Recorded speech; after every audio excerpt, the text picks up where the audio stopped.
Hi, today we're going to make some pasta bolognese, which is one of the most requested recipes that I have.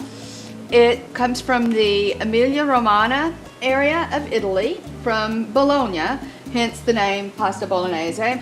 It is a nice meat sauce, rather thick, so you're going to want to use a thicker pasta. Our ingredients that we're going to be using for the pasta bolognese, we're going to have ground chuck, and it is very important that you use the ground chuck and not sirloin or any other type of lean meat. You want that fat that comes from the chuck. It's going to help sweeten the sauce. We're also going to have veal and pork. Those are going to be mixed together. Then we're going to make a vegetable mixture that's going to go into our meat sauce. You want to grind all three of your meats together 3 times. So we're going to go ahead and start with getting our meat into the grinder.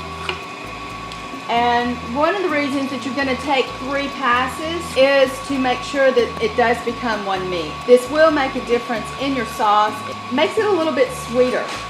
So you can see after the first time we're starting to get kind of a united color, but we still kind of see the separation of the veal and the pork and beef. We're going to run it back through again.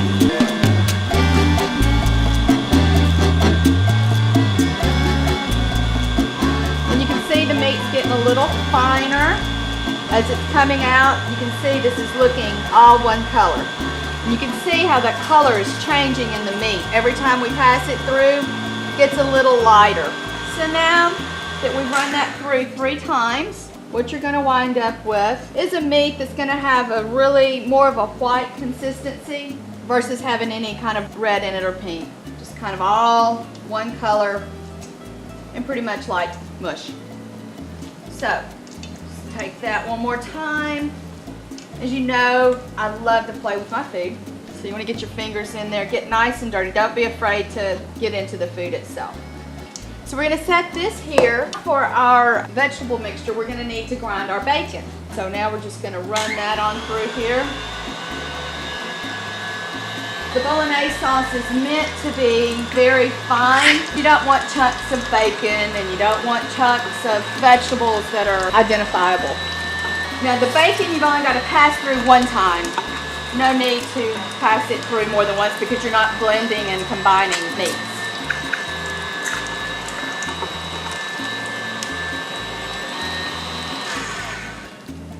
And your ground bacon will look like such. Now we're going to go ahead and we're going to come over to the stove and we're going to get started on the actual cooking part.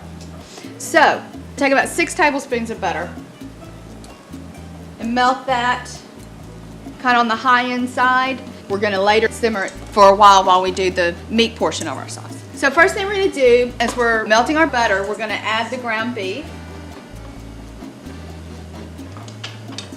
And we're going to let the bacon start to brown just a little bit. Now while we're getting that going, what you want to do is we have a mixture of onions, carrot, celery.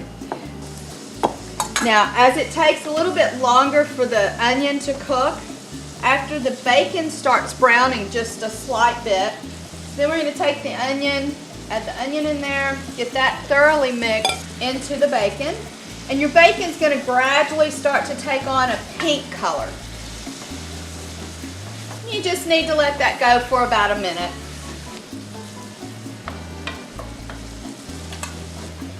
Then we're going to add chopped celery along with the chopped carrot. Make sure that that's all blended nicely. Overall, you're going to have an orange color to it, but it should be nice and fluid. You want to make sure everything is blended in very well. Again, you don't want to have any chunks. You want this to be very fine. And once this is all blended in together, kind of flatten it out, make a nice even layer in your saute pan. And once that's done, you're just going to turn this heat down to low. Slide this back here. We're going to add just a little bit of olive oil. You want just enough to cover the bottom of the pan so that your meat does not stick to the bottom. We'll be draining the grease from the meat afterwards. So we're going to add our meat that we've previously ground. Want to make sure you start chopping this as it's browning. Again, we don't want it real chunky. Your heat is going to be on a high heat. Notice I've not added any salt or pepper to the meat. You don't want to salt your meat until after it's done. And as it starts cooking, you'll notice that it crumbles a lot easier. And in the meantime, you want to make sure you continually check your vegetables. We want to let them cook for a minimum of 10 minutes.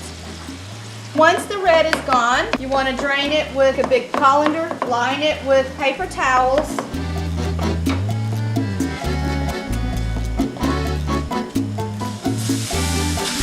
Throw that back in the skillet.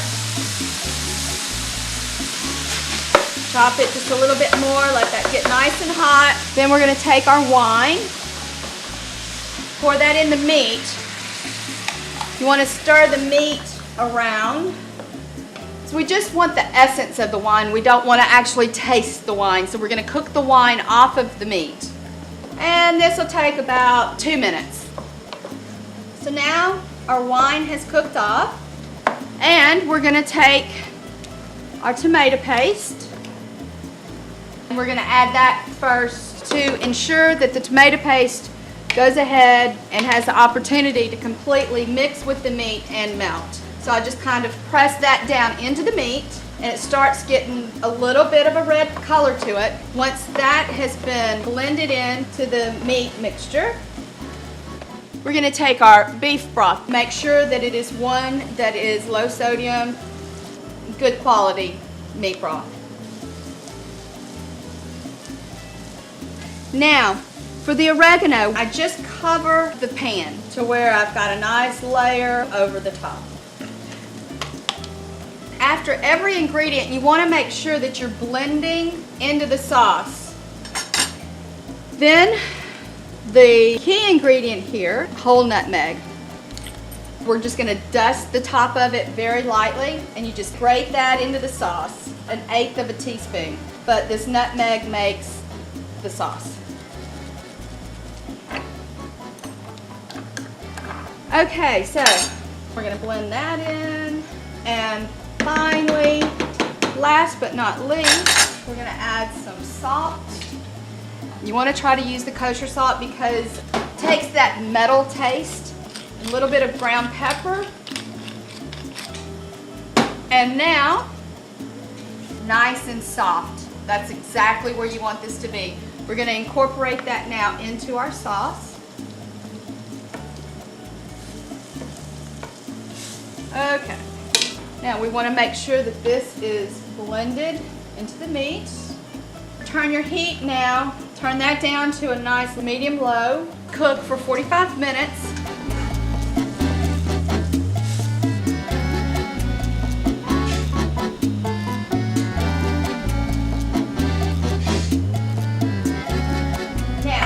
You'll have people who will serve their pasta in different ways. I prefer to go ahead and mix my sauce into the pasta to ensure that the pasta is coated well and doesn't dry out, and the sauce has the opportunity to adhere to the pasta.